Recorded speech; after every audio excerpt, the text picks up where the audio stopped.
It's Platt, and today we try a beer that's dude approved. That's next on Platt's Beer of the Week.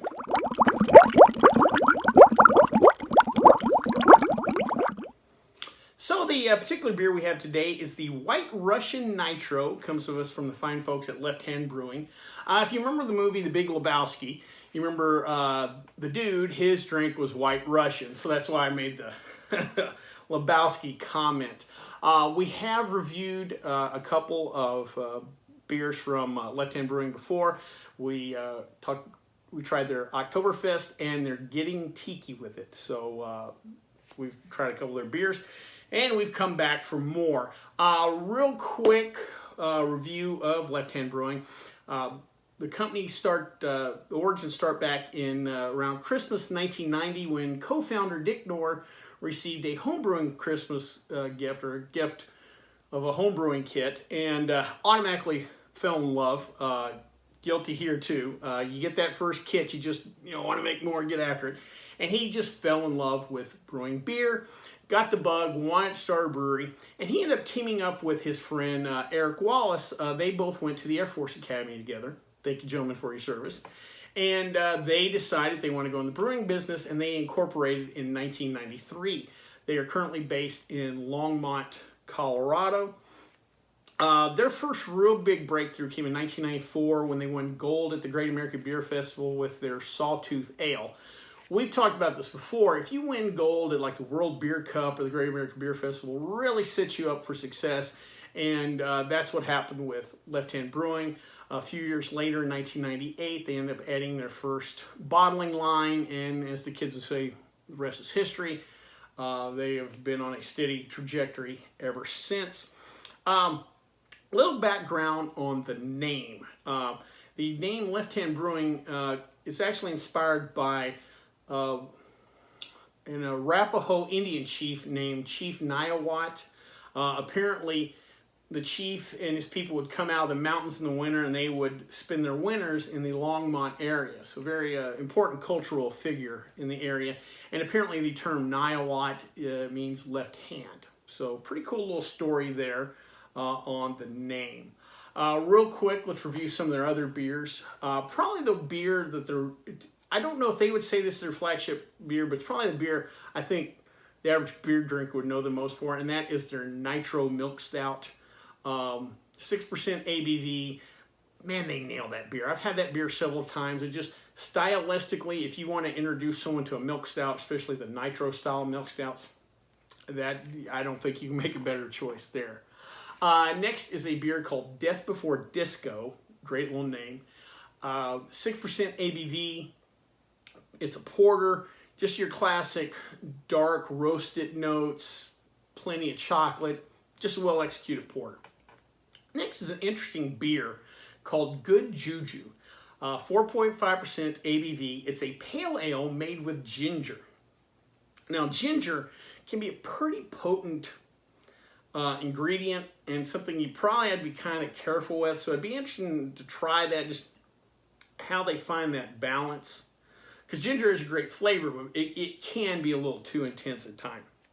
And lastly, Left Hand, when we talk about breweries, sometimes we talk about them being more of the hoppy IPA style beers or producing the big malty beers.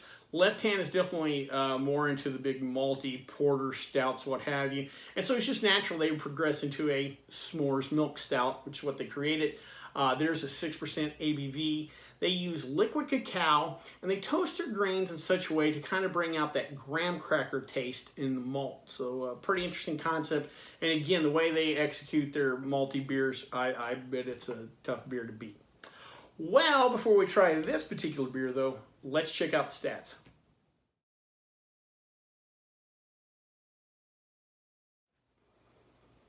So today I thought I'd talk about beer festivals. It's that time of year, September going into October. Your Oktoberfest are coming around. And even though we're still in a pandemic, compared to this time last year, there was no beer festivals this time last year. Some are starting to come back. I know out here in Vegas, we got a couple coming up and I'm really looking forward to. And so today I thought, as someone who's been to quite a few beer festivals, I thought I'd give some tips to some of y'all out there that maybe have never been before on beer festivals. First, I hope I don't have to say this, but I got a feeling I need to. Obviously, don't drive. Don't drive. In the age of Uber in big cities like Vegas, we have plenty of cabs. Don't drive. It's not worth it. Hopefully, this is something you already know, but if not, don't drive. Next, hydration is salvation. Hydrate, hydrate, hydrate. Beer festivals over the years, I've noticed, have gotten a little better on hydration stations, handing out bottled water, stuff like that. What I'm talking about is pre and post game, though. One of the things that people get tempted to do is have a pre-game beer. You know, you're going to a beer festival. They got beer. Just slow down. You know, get you a couple of bottles of water, get you some Gatorade before you go in. And you definitely want to keep a Gatorade or something, or have something like that afterwards. You're just going to need it. Your body, especially for one of these outdoors, and if you're like here in Vegas, it's still kind of warm, hydrate. Next is something I have to tell people all the time here in Vegas, but it holds true to beer festivals too. It's a marathon, not a sprint. They're not running out of beer anytime soon. There's more than enough beer at these things. Slow down. Just slow down. Just remember you got all night. You know. This next one's going to seem counterintuitive, but trust me, if you've been to enough of these things. And again, especially, you know, sometimes you'll have some themed beer festivals where they do bigger beer, stuff like that. Throw in an occasional light lager. I remember going to the Great American Beer Festival in 2013, and that's right when the whole IPA thing was really blowing up. And I remember being there 30 minutes, and I was already just a wreck. Because everything was 8, 7, 8, 9, 10% ABV, IPAs, double IPAs, and you just, even though it's a couple ounces at a time, man, it just hits you. These breweries now have session beers. I've talked about a lot of them have quote-unquote regular guy beers. Throw one of those in every once in a while. I remember at that Great American Beer Festival, I remember turning to a friend of mine and like, I need a Bud Light just to cleanse my palate. Just throw, you know, everything does not have to be a big beer. Just throwing that out there. Also to eat. Another cool thing that has improved over the years in these beer festivals is the food selection. It's not just a glorified concession stand now. A lot of them bring in these food trucks. There's just some unbelievable food trucks out there and the type of foods they do. So go out and enjoy. Try your tofu corn dog or ceviche or whatever it is you like to eat.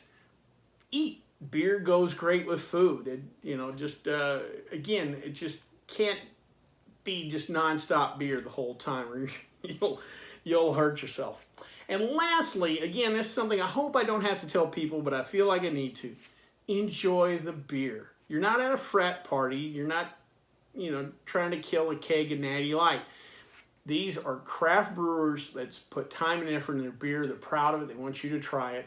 Enjoy it. Don't just get in line, get your beer down it, get in the next line, down it. You know, nowadays they have these beer festivals where there's like dog theme. You know, you bring your dog, stuff like that. Go pet someone else's dog. Have a conversation with somebody. You know, if it's a slow or if the line's going, talk to that guy that works at the brewery. Find out about the beer, the brewery, their story. You know, just don't, hey, what's got the most alcohol? All right, you know, just enjoy the beer. And speaking of enjoy the beer, let's enjoy this beer.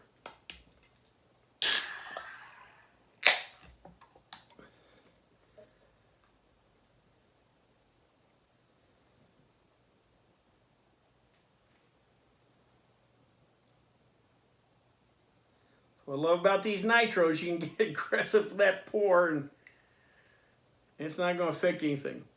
Now let me check that nose. Oh yeah, just a little hint of vanilla. It's not real strong. It does say on there with vanilla, coffee and vanilla added. So all right, let's give this a try.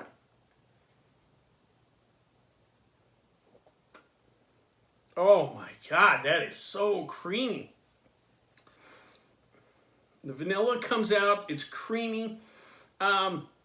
It's not dark though. This beer's not dark, and you're not picking up, you know, if you drink an actual White Russian, that Kahlua is pretty potent flavor-wise, and it's thick and it's viscous, and it's ever present. That's not so much there, but just a vanilla creaminess. Oh man, that is nice. God, I love nitro beers.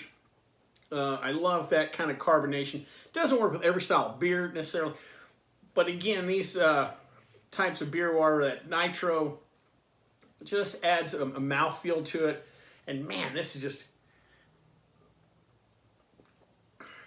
is real nice. Body-wise, medium-ish. It's not real heavy. It goes down pretty easy. It's I believe 8.9% ABV, but you really don't get much of a warming feeling to it. You really don't. The alcohol going down is not noticeable. Man, just a real nice beer. I don't know if this is something I could drink 4 or 5 of, but man, just, you know, something different to throw in. This is pretty nice. Well, I hope you liked the video. If you did, please subscribe down below. Also, please like the video because it lets YouTube know we're putting out good content. If you have any questions, comments, concerns, please leave them in the comment section, or you can always contact me on the Twitter page. Until next time, bottoms up.